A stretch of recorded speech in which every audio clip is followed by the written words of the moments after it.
Let's talk anime. Welcome to the Anibros. Unfortunately, Laven couldn't make it tonight. Yeah, it's a real shame. I don't know if you guys have ever seen the movie like Cheech and Chong. That's basically what he's up to right now. I guess I never saw it, but I've heard of it, and hopefully he's not up to that because then now the government's actually working now. They might be listening. He's Might on the be big like, adventure. yep, good old Laven being Indiana Jones. Yeah, I mean, I wish him luck. I halfway want him to succeed as a treasure hunter, but I halfway want him to come back next week and just talk about cartoons. Yep. It's a Well. win-win for me. I don't know. Anyways, well, we should probably announce the one thing. What? Oh, you want me to say it? I Right. don't know what it is. Madoka. So remember when I screwed up and said it was going to be December 26th? Well, turns out I was wrong, but then they put up the actual day, December 6th. So get your tickets now. It has a listing for Portland at the same place as the last two movies were. Buy them. They're already selling. It's gonna be a good time. They're kind of expensive, though. Yeah, it was $20 last year to watch the whole series. Yeah, And this year it's $15, so hopefully it's for like a movie. a Yeah. 4-hour movie or something, you know? Well, I don't know if it'll be that long. I'm betting it will be at least 2 hours, or at least it should be. Yeah. I'm excited, and I've already gotten my ticket at the expense of being able to pay for the rest of my bills here. So, but it's okay. I will survive. That's all you need. I will make any sacrifice necessary to watch Madoka. Well, the way I see it, you kind of have to, because if you don't, you're gonna get spoiled pretty hard. I know. I know. It's kind of nice that we have this opportunity, I guess. Yeah. I've already talked to a couple people about it. I don't know if I've gotten them on board yet. So they might show up there. Well, have they seen the series? Yes, they have. Oh. There's this one other person that hasn't, but I will try to convert them between now and then, and hopefully they'll come too. Yeah, that'd be cool. I was trying to think of how many people would be there compared to last time. Because I was thinking maybe last time, maybe people who didn't know about it might have just walked in and been like, oh, what's this? But there might be less people who do that this time because it's part 3. Yeah. But there might be more people who missed it last time be like, oh man, you know? Yeah, probably. I mean, I missed it, but then again, I saw the show, so it's not all that. Yeah. It's just an hour shorter than the show, so I don't know how much I ended up missing, or whatever stuff they cut out. Yeah, the only thing I can remember they cut out was they didn't show what Mommy's wish was. Yeah, which is kind of weird, but whatever. Didn't really amount to anything. Mm-hmm. So, yeah, now thinking about that, because a lot of people probably didn't go because, oh, it's nothing new. So maybe there will be a lot more people this time, actually. Yeah, there might be. Let's have a big party. Hopefully. I hope the guy dressed as Madoka is there again. Oh god, please don't. I never saw that, but I don't even want to envision that. No, he wasn't like a weird fat guy. He was like a bro. Even so, that's kind of disturbing. I mean, just a little bit. Now that I know he's not some, like, weird, creepy fat guy, it has become significantly less creepy in my mind. Yeah, he had like aviators. It's not like a Oh my god. Pat and Laven ran into a man dressed as Winry, who they call Manry. Oh my god. Alright, I got a couple things to say about some of the shows. Alright. Kill la Kill, it's that show that's, like, it's uncomfortable to watch because, like, the outfits are really off-putting for me. Like, I'm all for, like, sexy outfits, but, like, that show kind of goes really overboard. But this last episode kind of redeemed it for me a little bit. Not quite. How's that? Well, they made it so that it was more ridiculous and kind of the point of their powers. Because, like, you know, the reason why she can't do the Full power or whatever. yeah, is because she's embarrassed, and so she decides to, like, screw it. So she just, yeah. So that's kind of interesting. I mean, it still doesn't justify it, in my opinion, but it at least, It justifies it within the show. yeah, at least it softens the blow, I guess, or whatever. Blaze Blue Alter Memory. I have now come to a conclusion that this show is an absolute failure of an adaptation Yeah. because it breezed through one game story in 2 episodes. How many games are there? There's 3. The third one hasn't come out here yet. I don't think it's out in Japan yet, but yeah, the point is that like the story modes for these games, at least the first game alone, was 30 hours. So Yeah. I'm not saying like be 1-to-1 faithful, but like They're not even trying. Just a typical terrible adaptation. yeah, it's breezing through this first game. It just went right through it, like just finished it right at the second episode. Like, okay, you know how fighting games get revisions and stuff, right? So the second game, like its last revision, it came with an additional story mode called Calamity Trigger Reconstruction, which was basically retelling the story of the first game, but like condensed and like not quite as long, not quite as like branching. It just sort of like goes from the very beginning of the main Calamity Trigger story to the end. Alright, so you can just buy that game and know the whole story. Yeah, but like it doesn't mess around with side stuff, but it introduces you to all the characters and all their motivations and all that stuff. Like the stuff you need to know. Yeah. This show is even more condensed than that. Cuz like you can finish the Calamity Trigger Reconstruction story in like 1 maybe 2 hours. But this show is just like it cuts out so many people. There's like and so many stories and just it's dumb. It was really dumb. It figures. I mean, there's so many terrible adaptations for some reason. Just, Yeah. I don't know whose idea it was, whether a studio thinking they'll get some views, or it's probably the game people just making an advertisement. Yeah. People who don't play games but watch anime and be like, oh, what's this? Yeah, but they're gonna be so confused because they barely tell you anything. And like they do that in the games too, but they tell you more than this. Yeah. Like this is basically Cliff Notes of the game. It's Cliff Notes of the Cliff Notes version of the game. There's barely any adaptations that I would say do better than the source material. And it's like, if you're not even gonna try, just don't. Just put that energy toward making something good, you know?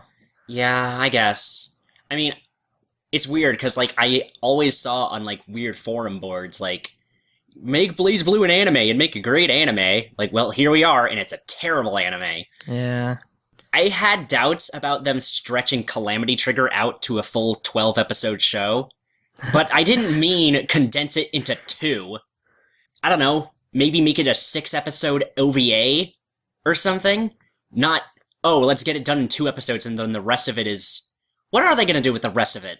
Because, like, if the plan is to have Continuum Shift go by in 2 episodes, and then they get to Chrono Phantasma, and they do that in 2 episodes, what? You have an entire 6 episodes of show left! Well, is the second game, like, the more rich one? It has more going on, because it's not stuck in a time loop anymore. Spoilers for the first game. Whatever. You're probably not going to play it ever. Maybe they'll make the rest of the series the second game. Maybe. But I don't think that Continuum Shift is long enough to cover the rest of the show either. And if they get to Chrono Phantasma, then I have to drop it, because then I haven't played Chrono Phantasma yet. And I have a feeling they'll tell the story a lot better in the games than they will in the show, so... I don't think they would debut a game that's not out in an anime, though. That's probably true. Like, they probably have it all storyboarded ahead of time. Mm-hmm. I guess.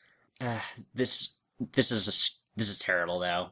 And, like, I'm not saying that Blaze Blue's story is a masterpiece or anything.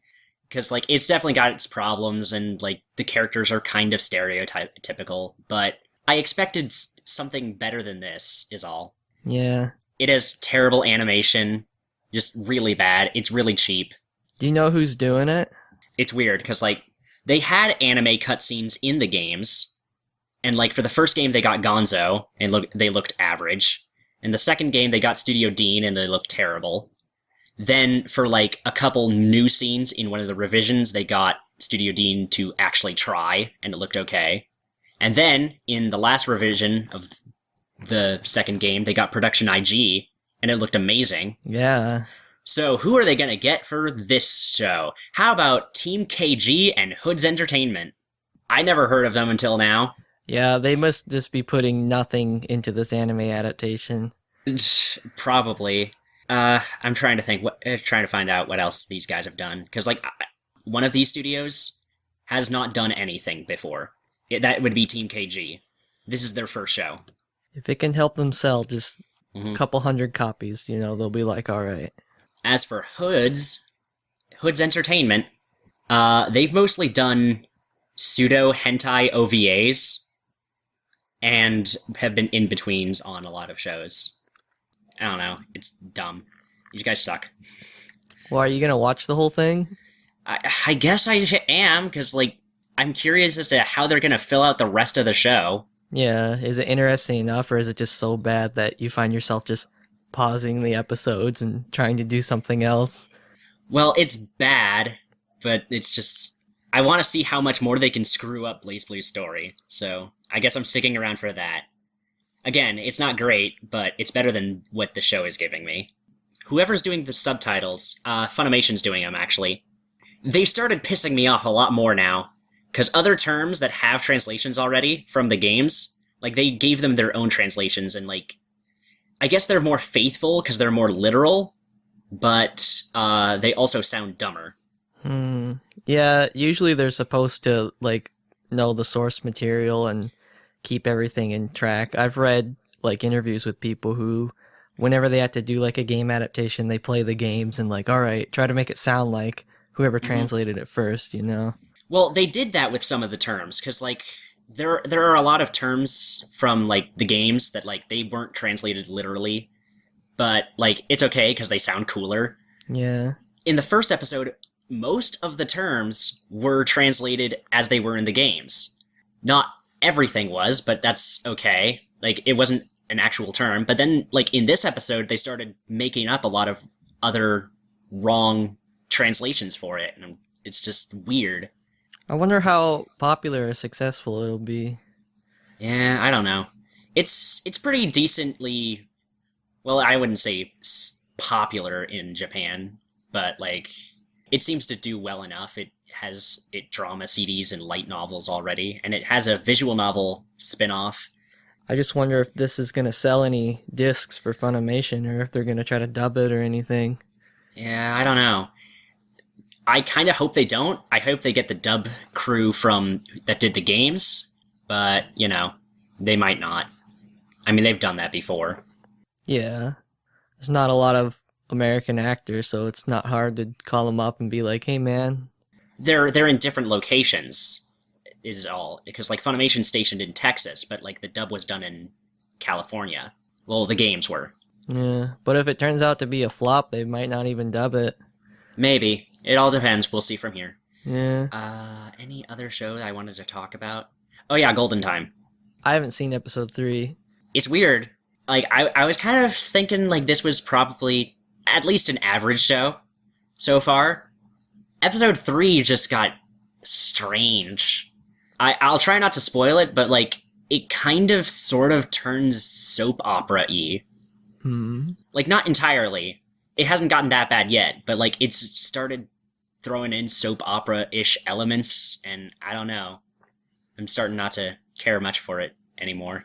I still like the art, and I still like the characters are not annoying, but whatever. Yeah, we're getting closer to the 3rd episode of things, so I might be thinking of whether I want to keep watching some of this stuff or not.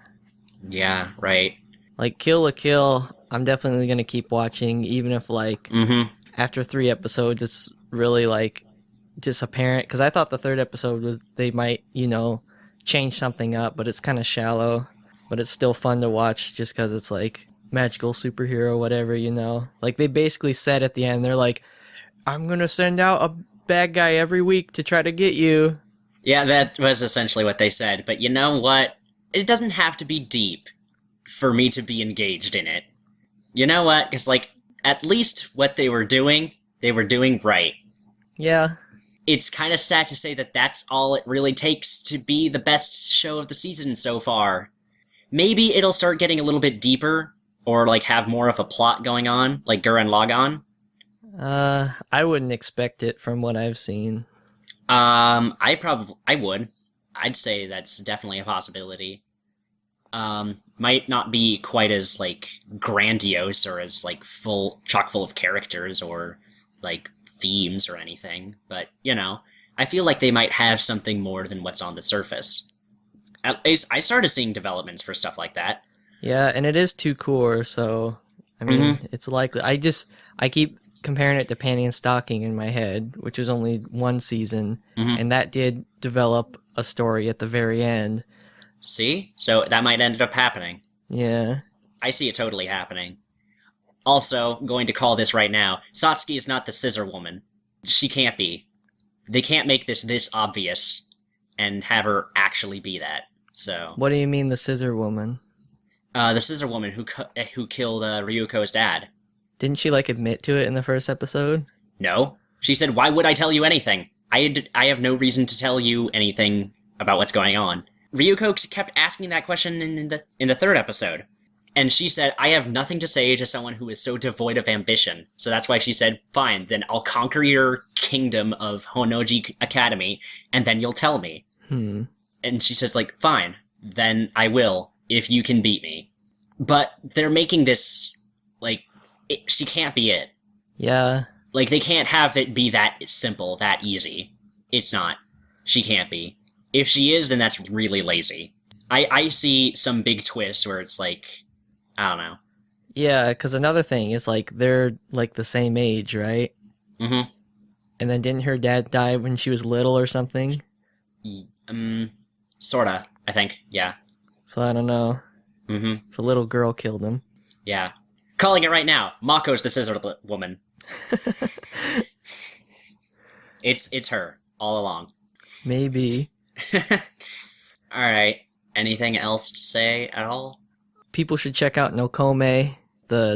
My decisions are interfering my school life or whatever. The really long, dumb-sounding one. Which one? There's like 4 of them. It seems so many shows now, so many things in Japan are like dead set on having 12-word titles. Like, I don't want to have to say a whole frickin' sentence to just list off what the show is called. That's dumb. I can't even find the English name of it, but... Like, it was stupid when episode titles would have, like, 2 sentences for their episode titles. I don't want to have to do that for shows. Or shows that do both. I know Oraimo does that. Every episode is... Oh my little something can't be this something. Oh my god damn it. Anything else? Beyond the Boundaries, dumb. I haven't seen episode 3 yet, but yeah, it's dumb. I was planning on doing it, and then I decided to watch something else because my internet went down, and then I had to find something else to watch on my computer until it got fixed. It's always good to have a backup archive.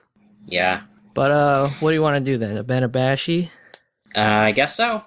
Abenobashi Magical Shopping Arcade. Yep. Let's talk about this show. Would you like to start us off? I guess I can. You talk about it, and then we'll see how that goes after that. Let's just jump in. Okay. It's from 2002, and it's just a wacky Gynax show that I hadn't seen yet for some reason, and I'm kind of kicking myself that I hadn't seen it earlier because it's really good. They don't make them like this anymore, obviously, because Gynax is kind of gone. Gynax and Madhouse. Gynax came up with the story, Madhouse did the animation. Alright. To me, watching it, it was like full on just like, this is Gynax, you know? I mean, just the style of animation and the sense of humor just screamed wacky Gynax, fooly cooly, this and that, you know? Alright, well, why don't you tell us what this show's about, Jack, since you seem to be so passionate about it. Uh-oh. Do you not like it? I didn't say anything. Well, it's these 2 kids living in Osaka, and they just get sucked to mysterious worlds in every episode. And every world is a parody of something different, like Dragon Quest, or Star Wars, or film noir, or Dinosaur Times. To me, it just seemed like Fooly Cooly and Excel Saga just crossed together, because it's really wacky and just tons of parodies, just non-stop comedy making fun of everything. And it manages to have a serious-ish story in there too. So at the end, it kind of pulls that out. Well, I did not like this show. Okay. What didn't you like about it? Because I really liked it. The first episode is the normal episode, just them having a slice of life in their little shopping market. I knew nothing about this show going in. Yeah, nothing same at all. here. So, like, when you told me, like, you should watch Abenobashi, I said, all right, fine. And I watched in the first episode, and, like, I'm just like, well, okay. It's whatever. It seems like a drama. Because, like, a lot of places are closing down. These kids are really wanting to have more fun, but, like, one of them is moving away. And then, like, this grandpa's shop is getting closed down. And, like, it just seems like a very, It's gonna be kind of like low-key. sad, dramatic. Then out of fucking nowhere, everyone turns into mushrooms. They run over into the shopping arcade, go on a magic bridge into Fantasyland, and I was so confused, it hurt my head. It didn't have any build-up at all. It was just like, boom, by the way, here's mushroom people now, and here's whatever the hell is going on. Yeah, it definitely took me 3 episodes because I was the same thing. I went into it knowing nothing about it. I just heard that it's a good show. It was at the top of my list alphabetically, Abenobashi. Mm-hmm. So I'm like, all right, these 2 kids, Arumi and Satoshi, they're going around. Looks like some kind of slice of life. It's just going to be them living in a town. And then at the end of the episode, yeah, their town explodes and they go to Fantasyland. Second episode is all Fantasyland. It's RPG land. Then the third episode was which one, like Star Wars Land or something, Sci-Fi Land. That was Sci-Fi Land with all the mech references. Yeah, and then I knew, okay, I get it now. Like this isn't what I thought at all. I thought it was just going to be the RPG world the whole time, but then it's like, wait a second, they're progressing through this stuff way too fast. Yeah, and so then they got into Sci-Fi world. And I'm like, oh, okay, it's gonna be one of those shows, isn't it? So, yeah, it goes about it parodies quite a few settings, and, I commend it for that. Like, I can get behind a show like that. I just didn't really find it all that funny. Oh, yeah. I don't know. I mean, some of the jokes were pretty funny, but I couldn't really get behind it for the most part. It just felt random, and, like, not in, like, the good kind of way. Like, I could see how it was trying to be sort of like Fooly Cooly or Excel Saga or other random throw everything together and see what sticks kind of way. But, I don't know, I feel like a lot less ended up sticking with this one, in my opinion. It was just whatever. I had a lot more problems when it started trying to be dramatic, though. But if there's anything you want to talk about more before that, then we can. Yeah, most of the things I actually have to talk about are about the ending and the story and the serious part. Because other than that, yeah, if you want to, like, stop listening now and not get spoiled, I think it's holy crap funniest thing ever. Mm-hmm. You think it's not that funny. Well, I mean, I liked some of the jokes. I liked some of the references. Like, I appreciated the RPG humor in the RPG episode. I liked the references to, like, mecha and other sci-fi in the sci-fi episode.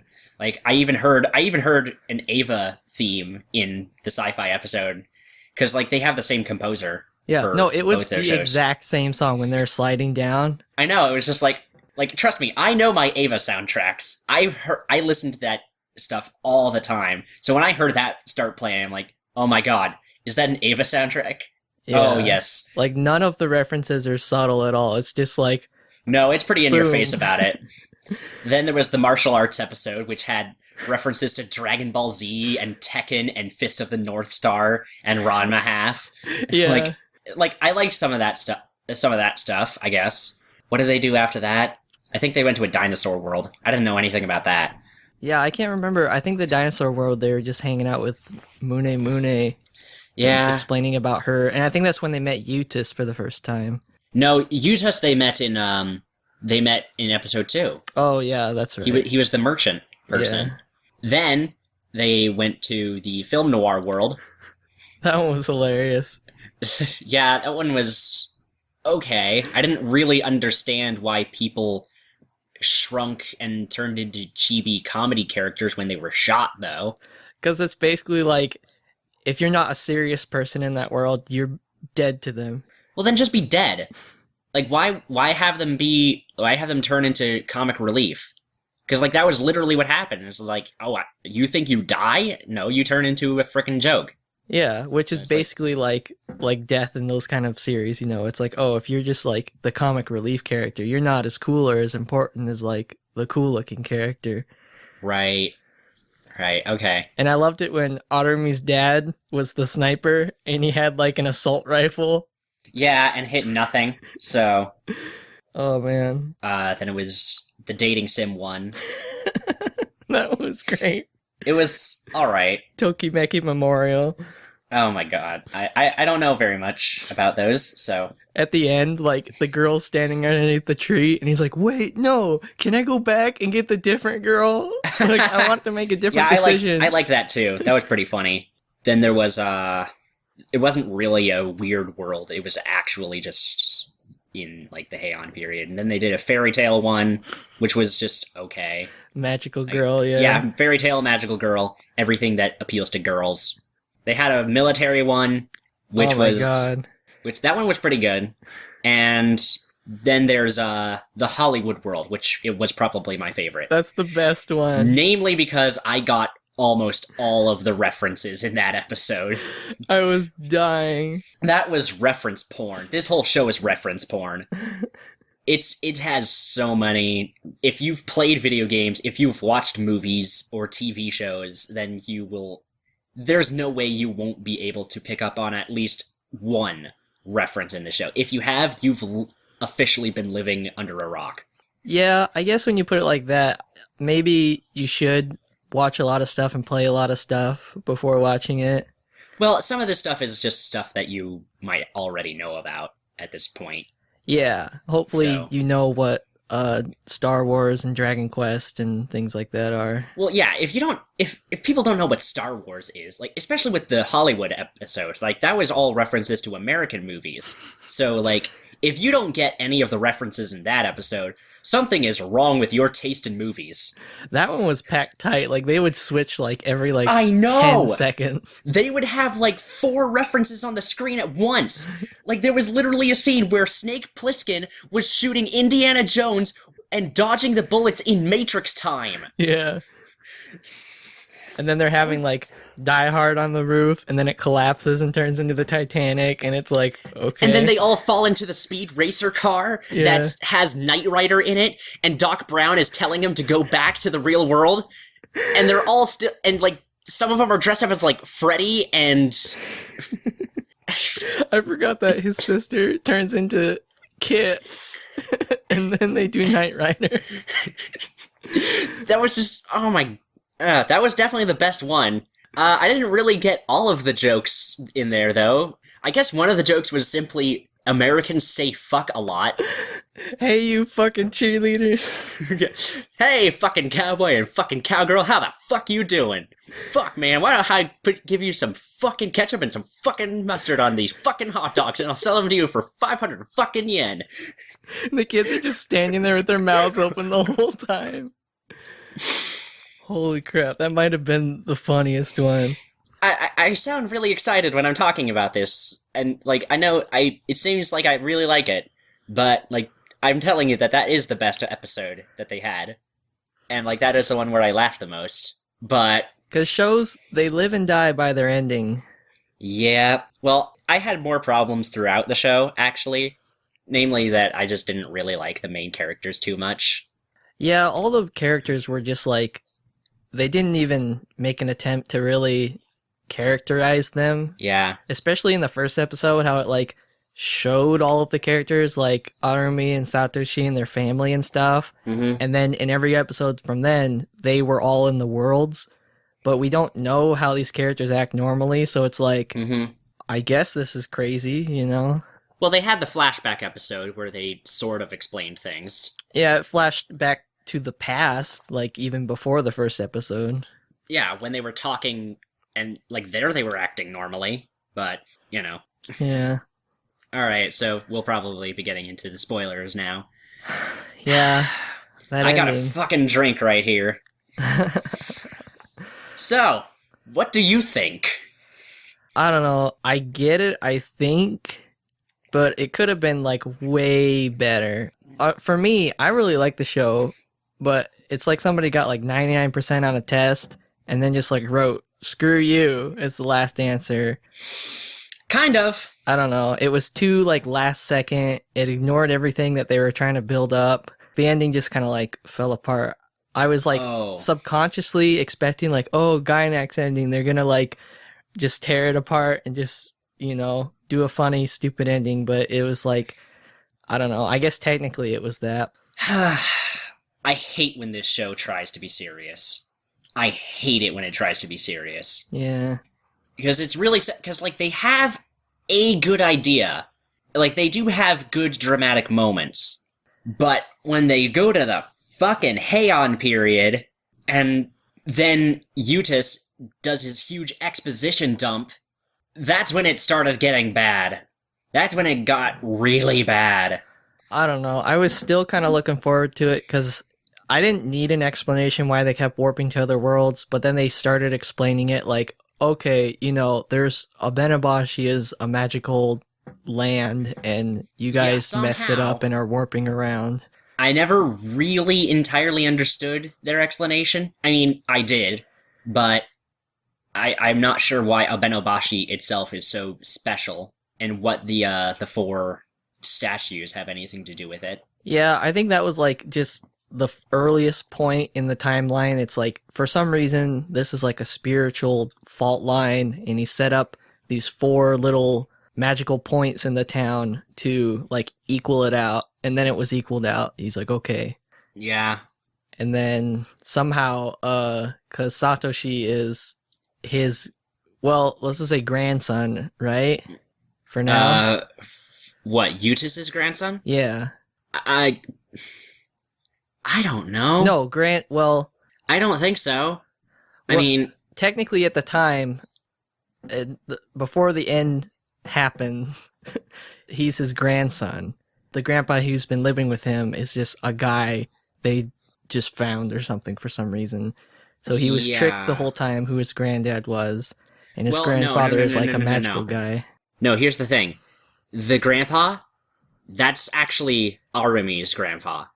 Well, her grandpa is the one that fell off the roof. Yeah. I thought that was who we were talking about. Oh, sorry, I was talking about Seimei, or Eutis. Yeah, Eutis. He's Satoshi's granddad. Yeah, I guess so. In a weird way. Yeah. That's actually how it worked. I don't know, I think I got it, and it sounded kind of cool until the very end, and then it got until the very end! Yeah. Fucking... Oh my god. Like, I was taking notes and like trying to make a chart. Okay, in the past, Eutis used his power in the super past, like the Heian period or whatever you said. Yes. To transport these 2 people who killed themselves, and he felt bad about it. Well, the one guy killed the girl, and then he killed himself. Yeah. So he transports them to a new world where they weren't dead. Yeah, and that turns out to be their world. Mm-hmm. So one of them is now Arumi's grandpa, Masayoshi, and the other one is now Mune, the crazy girl who's been showing up in every world that they don't know. Yeah. So now Eutis is Sashi's grandfather, Mune is Sashi's grandmother, and Arumi's grandfather is that guy. And then in the ending, Sashi turned out to be I have no idea. The guy who killed his wife in the past. Wait, what? That's who that was? Yeah. I had no idea. That's who that is? I have a bunch of question marks after that, so I'm not sure. But like he looks at him and he's like, "Oh, it was you all along. You have the power." He just said like okay, let's elaborate a little bit more on this point for a second before we dive right into that. So, this whole time, it turns out that the reason that they've been jumping from world to world is because of Sashi's fault. Yeah, Sashi's fault, because, like, apparently his whole thing, he ended up creating all these random worlds that they've been teleporting to because he doesn't actually want to go back to the real world. Why? Because he's in denial about Grandpa Masayuki's death. Yeah. He doesn't know he's dead. He actually believes in his heart he can't actually be dead.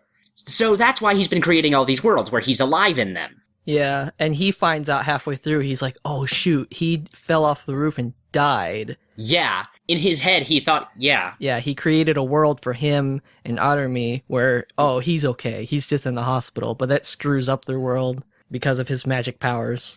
Yeah, and then there's, he then gets trained, sort of, by Yutis, who is actually Abe, whatever his name is. Seimei. Yeah, Seimei.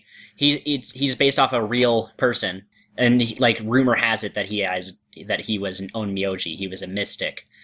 But so this show is all about how like he actually was a mystic. But Satoshi gets training from that person to become an onmyoji himself, and at first he tries to make worlds for Arumi, which is dumb because like she keeps just wanting to be in the real world. So then he keeps trying to do that, and then his dad comes in. Apparently he's a mystic too, or at least has the ability to contact him, and says, yeah, mystic powers are dumb. And, like, he tries to convince Arumi that the world that they have now ended up in is the real world, and then Satoshi tries to make new worlds, but he can't come up with anything, and he runs into Mune, tells her about how, like, she's his grandmother, and then after a weird existential whatever thing that feels very much like the Ava ending, the instant they are about to go back to their real world, he starts screaming and crying about how he wants to be an adult, and says, where is the adult that is in me, since you said, he's talking to Seimei, that souls live on for like tens of thousands of years. So then, doing this, somehow, he ends up stopping the universe, and then it's revealed that he's some other mystic, and apparently he's the guy who killed Mune back in, like, the Heian period? That's what you had written down? I mean, that's the only other character that looked like that.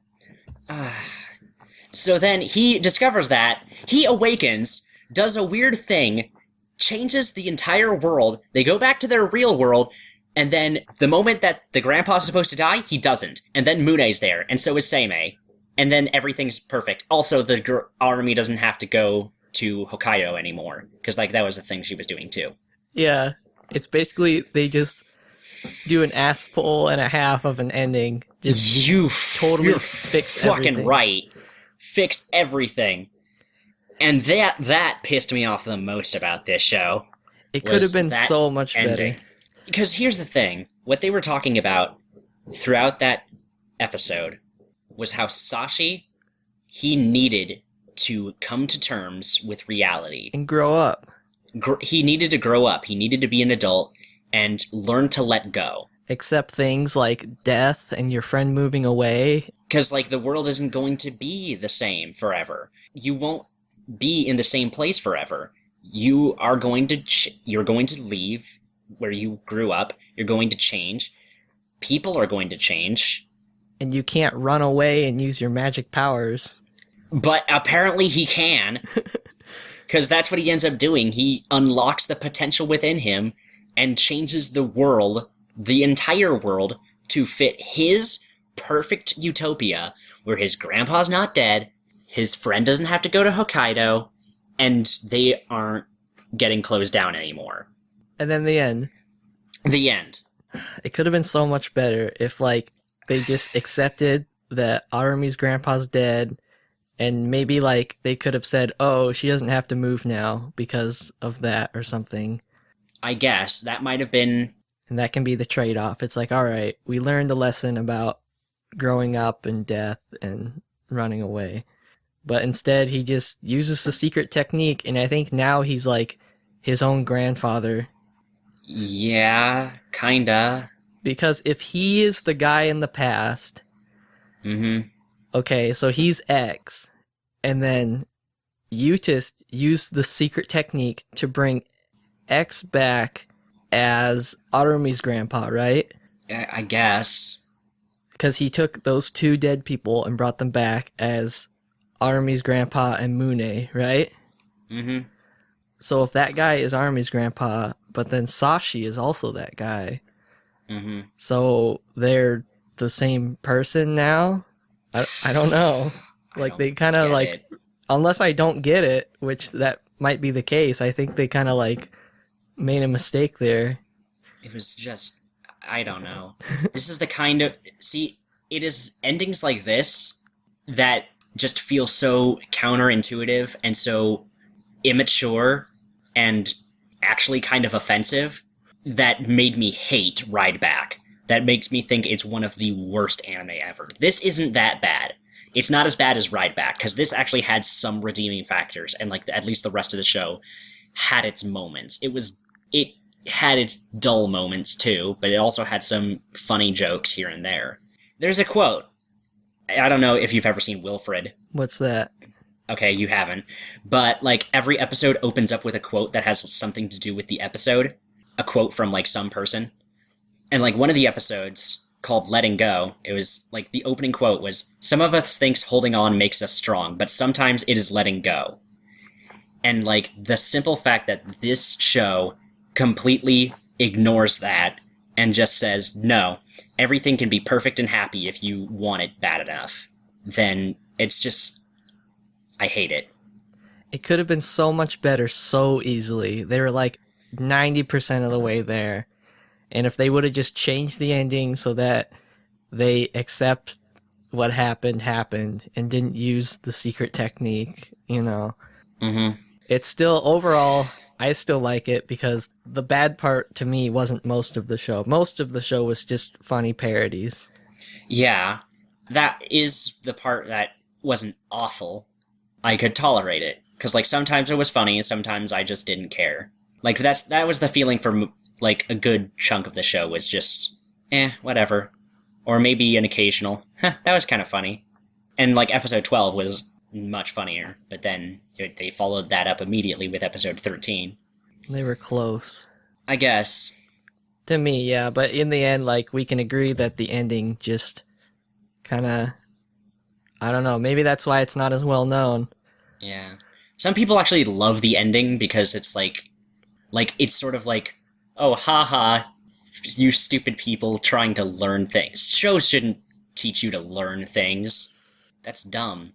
I mean, I understand that there's stuff that's there for, like, mindless entertainment, but when you're putting something forth like that, like, you should teach us something. Yeah, and the way it presents itself, I mean, the last episode or and a half or the last two are like, there's no jokes. Like, it stops joking. It's full on serious.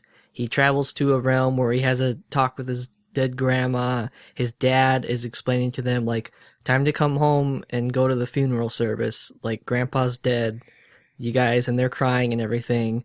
It's not a joke like, haha, you know shows where you do a lesson? Like, let's make it all good. Like, it's plays it straight. So unless it's, like, some level that I am not catching on to, like, it wasn't a good ending.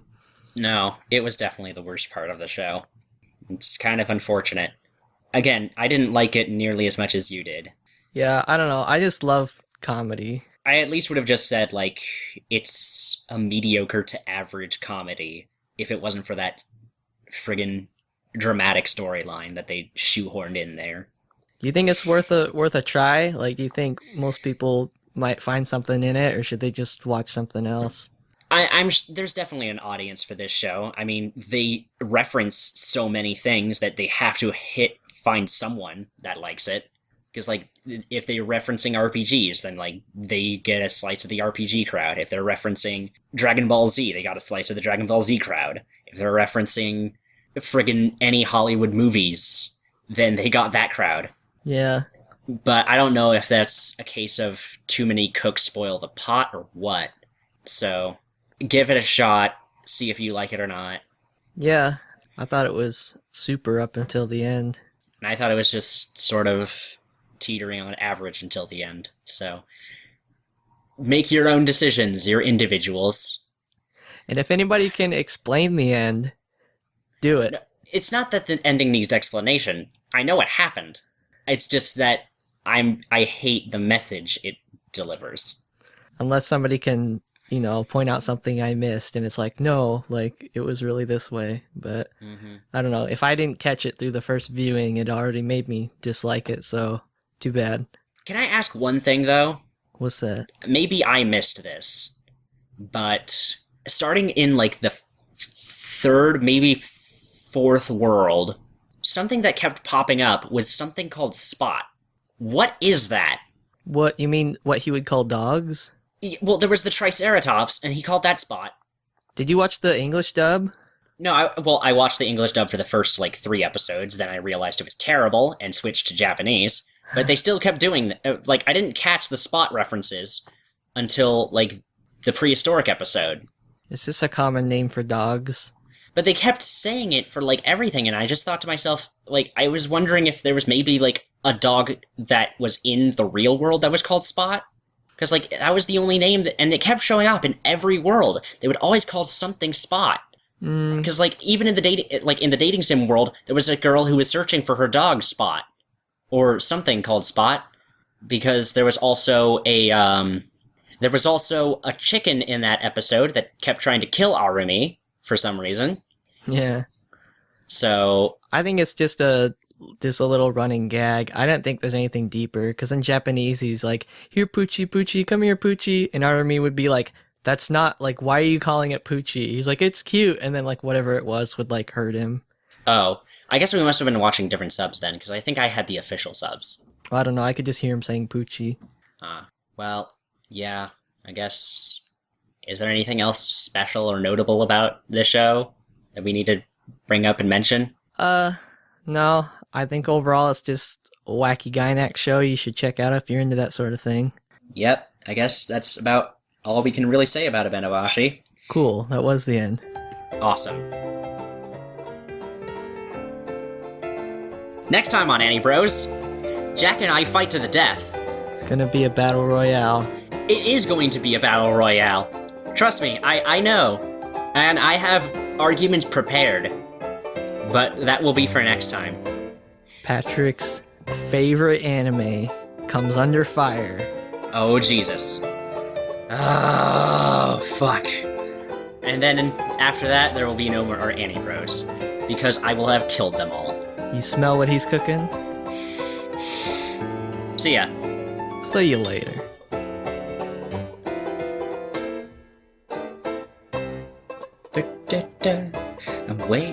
I'm waiting. I got my dinner and I don't care.